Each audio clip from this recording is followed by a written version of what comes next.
Track 60-55 है, गुजरखेड़ी गांव में हुआ है। डबल एरो ट्रैक का कंपटीशन है, 2 रो है।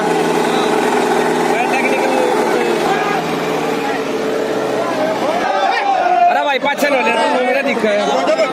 ड्राइवर चेंज कराया हुआ है। हमारा ट्रैक 60-55 है, गुजरखेड़ी गांव में।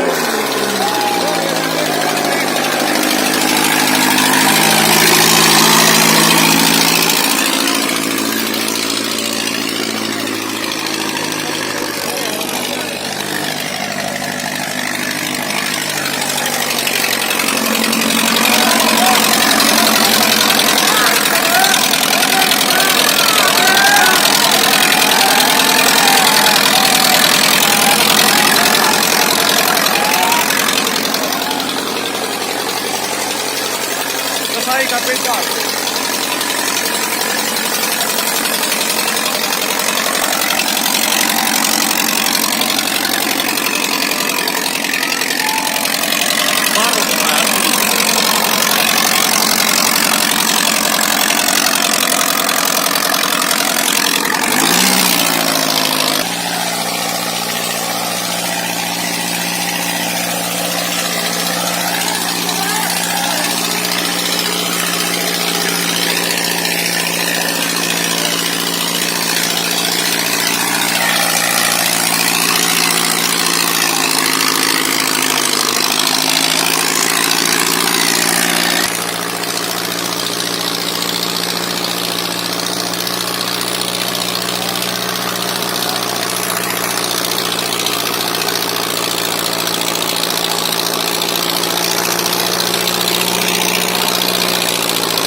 दोनों सेट में आया भाई। वरम ट्रैक 60-55 दोनों सेट में।